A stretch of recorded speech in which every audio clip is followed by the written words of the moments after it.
रागिनी जब जवान हुई तो उसे इस बात का एहसास हुआ कि वो कितनी खूबसूरत है, और इस बात का एहसास उसे आईने में नहीं बल्कि बाजार में लोगों की उसके ऊपर पड़ती हुई नजरों ने दिलाया था।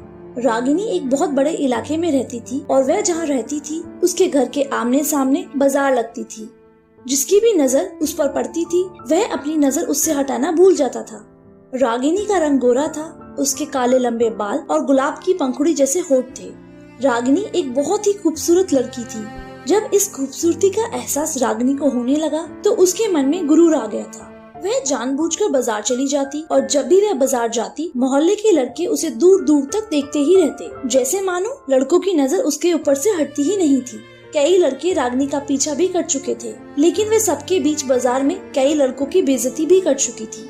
बाजार में जब भी रागिनी जाती तो वह लड़के चुपचाप रहते। असल में वह लड़के रागिनी के लायक ही नहीं थे। रागिनी हमेशा यही सोचती थी कि मैं जितनी खूबसूरत हूँ उसी तरह मेरा होने वाला पति भी खूबसूरत हो, इसीलिए वह मोहल्ले के लड़कों को भाव नहीं देती थी। रागिनी अपने घर का राशन और सामान हमेशा अपनी सहेली के साथ विजय के जनरल स्टोर पर ही लेने जाती थी। रागिनी को विजय अच्छा लगता था। रागिनी को कुछ भी लेना रहता तो विजय के जनरल स्टोर से ले आती थी। वह उसकी मेकअप का सामान और ज्वेलरी उसे आधे दाम पर दे दिया करता था। रागिनी और उसकी सहेली विजय से बहुत खुश होती थी। वह हंस हंस के उनसे बातें करता था और वह दोनों भी उससे खूब अच्छे तरीके से बातें करती थी। एक दिन की बात है, रागिनी अपनी सहेली के साथ विजय की दुकान पर गई।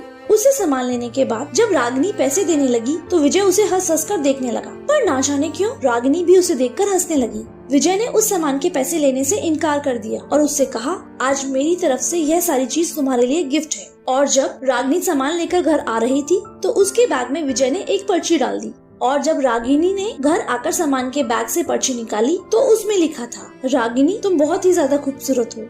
मैं पहली ही नजर में तुम्हें अपना दिल दे बैठा था, और सच तो यह है कि मैं तुमसे बहुत प्यार करने लगा हूँ। और उस पर्ची में नीचे उसने अपना मोबाइल नंबर भी लिखा था।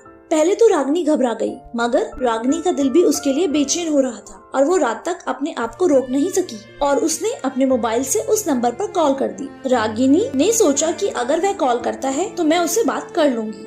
रागिनी के मिस कॉल करने के 2 मिनट बाद ही उधर से कॉल आने लगी। रागिनी का दिल जोर जोर से धड़कने लगा।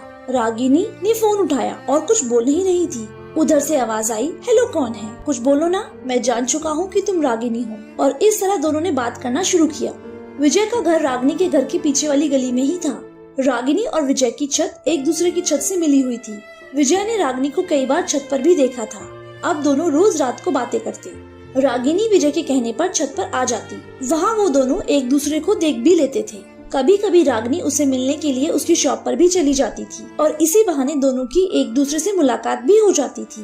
पहले तो वह दोनों दूर से ही एक दूसरे को देखते थे, हंसते थे, बातें करते थे, लेकिन अब धीरे धीरे उन दोनों की बेकरारी बढ़ती ही जा रही थी। और दोस्तों, कहते हैं ना, प्यार को छुपाया नहीं जा सकता। रागिनी के साथ भी कुछ ऐसा ही हुआ।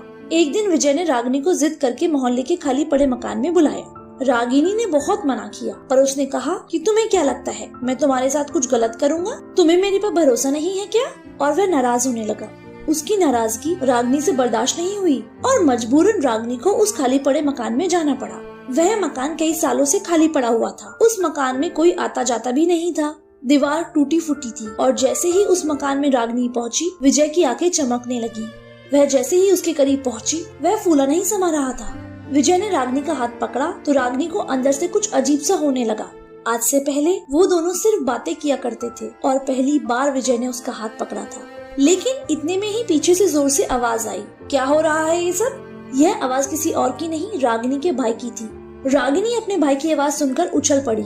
रागिनी के भाई ने उसके बालों को पकड़कर उसे 2-3 थप्पड़ मारे और रागिनी का भाई विजय की तरफ लपका ही था कि उसने उसे भागने के लिए कह दिया। और उस बात पर रागिनी के भाई ने उसे वहीं पर बहुत मारा और घसीटता हुआ उसे घर ले आया। उसे घर के आंगन में फेंका और मारने लगा और पूछने लगा, बोल किसके साथ मुँह काला कर रही थी? कुछ देर पहले तो रागिनी की जान सूख गई थी, पर अब वो संभल गई थी। रागिनी के माँ बाप ने भी उससे पूछा कि बोल कौन है वो लड़का?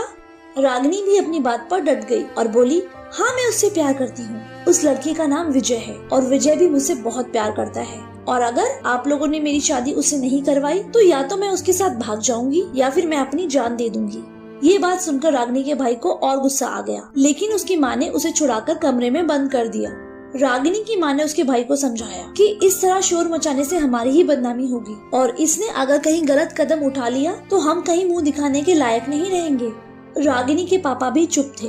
उन्होंने पूरी जिंदगी इज्जत से गुजारी थी और वह अपने बुढ़ापे को बेइज्जती से तार तार नहीं करना चाहते थे।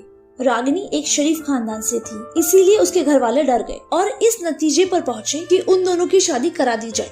दूसरे दिन ही रागिनी के पापा ने विजय के घर का एड्रेस लिया और उसके पापा से जाकर बात की। जब विजय के पापा को सारी बातें पता चली तो वह बहुत परेशान हो गए और जब उन्होंने भी विजय से शादी के लिए पूछा तो वह भी शादी करने के लिए तैयार था। विजय ने अपने पापा से यह भी कहा कि अगर आपने मेरी शादी रागिनी से नहीं की तो हम दोनों घर से भागकर शादी कर लेंगे।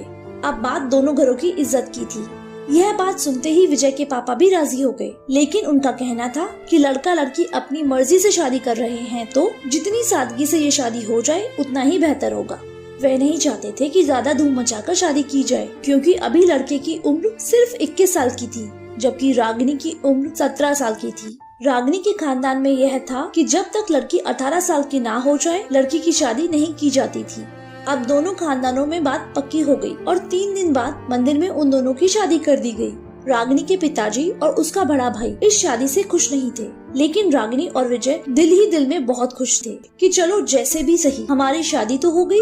अब रागिनी विजय के घर आ गई और विजय ने शादी की पहली ही रात उसे बता दिया कि तुम अब इस घर में आ तो गई हो पर तुम्हें बहुत संभल कर रहना होगा। विजय की माँ का 5 साल पहले ही निधन हो चुका था। विजय ने बताया कि मेरे पापा बहुत सख्त किस्म के आदमी हैं और हाँ, विजय के घर में उसके मामा का लड़का भी रहता है जो कि थोड़ा अजीब किस्म का इंसान है। विजय ने बताया कि उसके मामा के लड़के का नाम छोटू है। रागिनी ने विजय से कहा कि वह हमारे साथ क्यों रहेगा। तब विजय ने बताया कि जब वह पैदा हुआ तब उसकी माँ चल बसी और मामा जी इतना शराब पीते थे कि वो उसकी परवरिश नहीं कर सकते थे, जिस वजह से विजय की माँ ने छोटू को गोद ले लिया था। मेरी माँ तो इस दुनिया में नहीं रही पर छोटू इस घर में हमारे साथ ही रहता है। तुम ऐसा समझो कि ये तुम्हारा छोटा देवर है। अब शादी को ऐसे ही कई दिन बीत गए। विजय रागिनी से बहुत प्यार करता था। वह रागिनी को किसी भी चीज की कमी नहीं होने देता था। रागिनी को लगता था जैसे वो हवा में उड़ रही हो, जबकि वो अपने ससुर जी को एक आंख न भाती थी। अभी शादी को 3 ही महीने हुए थे कि विजय के पापा की दिल का दौरा पड़ने से मौत हो गई। विजय के पिताजी रेलवे के रिटायर्ड ऑफिसर थे और घर का सारा खर्चा वही चलाते थे, लेकिन उनके जाने के बाद घर की हालत बिगड़ने लगी। शादी के 4 महीने बाद एक राज यह भी खुला कि जो जनरल स्टोर रागिनी विजय का समझती थी वह उसका नहीं था, बल्कि वह तो वहाँ पर नौकरी करता था। और ससुर की मौत के बाद घर की हालत और बिगड़ने लगी। फिर विजय ने काम के सिलसिले में दूसरे शहर जाने का फैसला कर लिया। इस बात पर रागिनी बहुत उदास हुई पर विजय ने उसको यकीन दिलाया कि बस 1-2 साल की बात है। जब वह थोड़े पैसे इकट्ठे कर लेगा तो वह उसे भी शहर बुला लेगा और रागिनी भी उसके पास चली जाएगी। मजबूरन रागिनी को विजय को दूसरे शहर भेजना पड़ा। एक दिन की बात है, रागिनी अपने कमरे में सोई हुई थी, लेकिन जब उसकी आँख खुली तो उसने देखा कि वो छोटू के कमरे में थी। छोटू की उम्र सिर्फ 18 साल थी।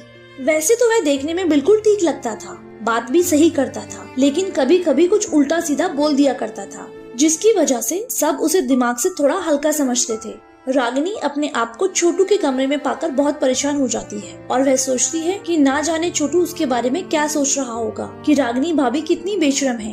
रागिनी को कुछ समझ ही नहीं आ रहा था कि क्या हो रहा है। और जब सुबह रागिनी डरते डरते कमरे से बाहर गई तो छोटू बाहर आंगन में बैठा हुआ था।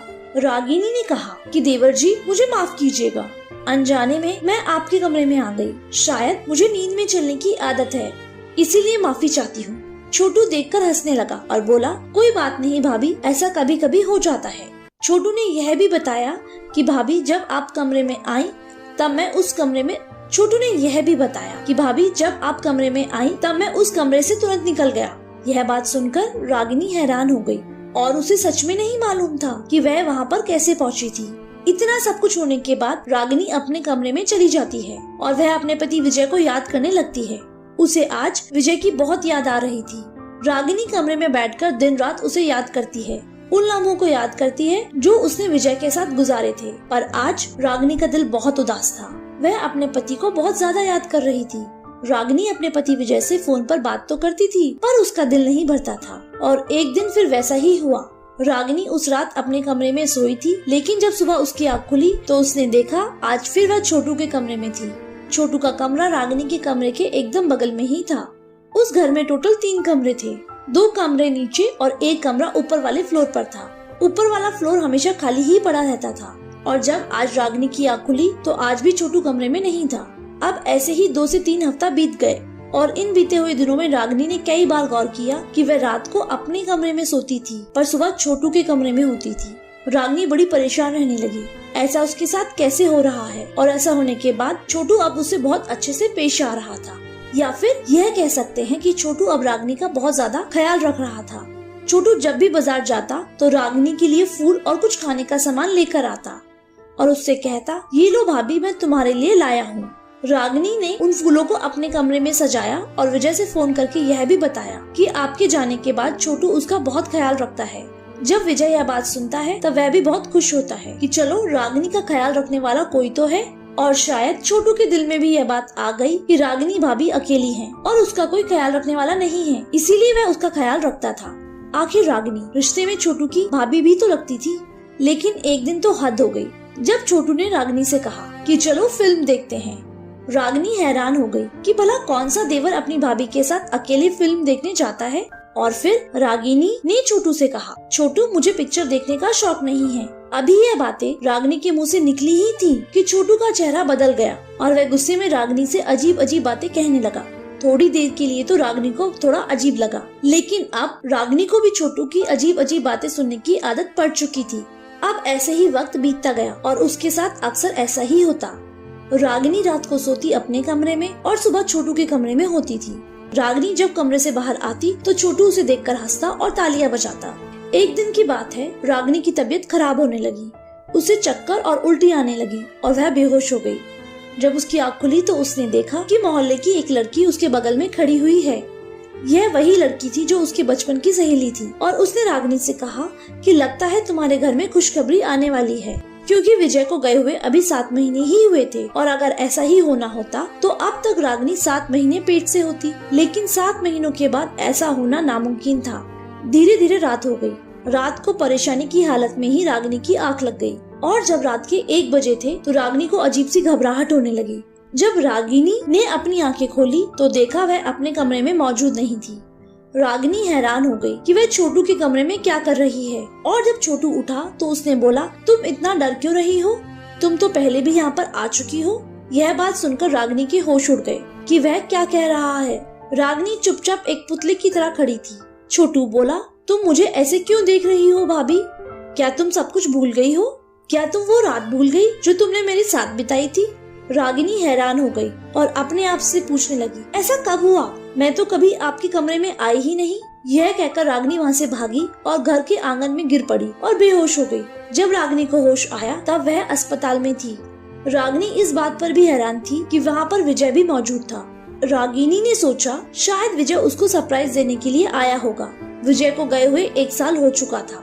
विजय को अपने पास देखकर रागिनी फूट फूट कर रोने लगी कि तभी वहाँ पर लेडी डॉक्टर अंदर आई और विजय को देखकर हंसी और बोली, बधाई हो, आपकी पत्नी माँ बनने वाली है। डॉक्टर ने कहा यह बच्चा 2 महीने का है। यह बात सुनकर विजय के पैरों तले जमीन खिसक गई, क्योंकि ऐसा मुमकिन ही नहीं था। विजय 1 साल से शहर में था। वहीं बगल में रागिनी की सहेली भी खड़ी हुई थी और इस बात को सुनकर वह अपनी सहेली पर यकीन नहीं कर पा रही थी कि रागिनी ऐसी हरकत कैसे कर सकती है। विजय 1 साल बाद आया था। उसका चेहरा गुस्से से लाल हो गया और वह रागिनी को अस्पताल में छोड़कर वहाँ से चला गया। जब रागिनी की सहेली रागिनी को अस्पताल से घर लेकर पहुँची तो वहाँ पर देखा कि मोहल्ले के तमाम लोग घर पर इकट्ठा हो चुके थे। सभी लोग रागिनी के कैरेक्टर पर सवाल उठा रहे थे और आप तो जानते ही हैं कि जब छोटे गांव में ऐसा काम होता है तब वहाँ के सारे लोग सिर्फ उसी बात पर चर्चा करने लगते हैं। ऐसा ही रागिनी के साथ भी हो रहा था। सब लोग रागिनी को ही गलत मान रहे थे। रागिनी के घर के सामने ही एक बूढ़ी औरत रहती थी। गांव में अगर कोई भी घटना हो जाती थी तो वह औरत ही फैसला सुनाती थी। आज वह औरत भी रागिनी के घर में मौजूद थी। रागिनी के ऊपर सभी लोग उंगली उठा रहे थे और रागिनी भी समझ चुकी थी कि शायद गलती उसकी ही है। इससे पहले विजय उसको घर से धक्के मारकर भगाता, वह खुद ही अपना सामान पैक कर रही थी।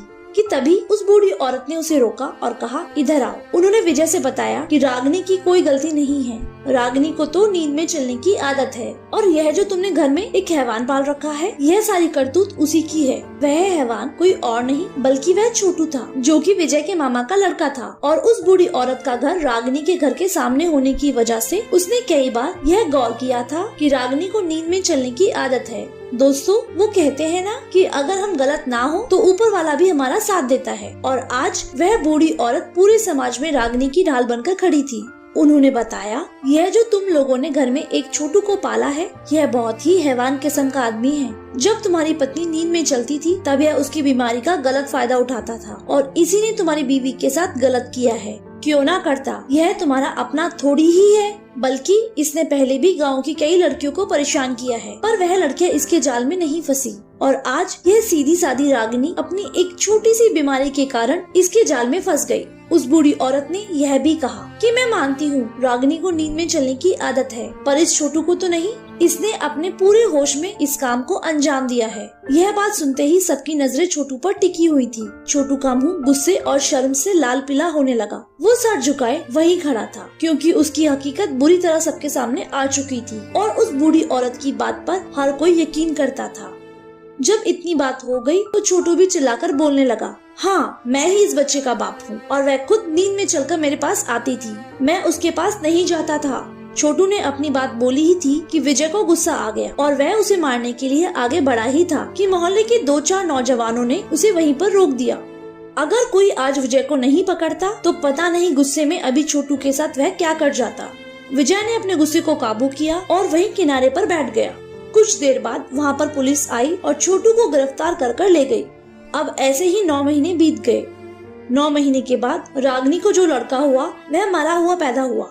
शायद ऊपर वाला भी नहीं चाहता था कि दुनिया वालों के सामने रागिनी की बेइज्जती हो। तो दोस्तों, आजकल के जमाने में किसी पर भी भरोसा नहीं करना चाहिए। धन्यवाद दोस्तों।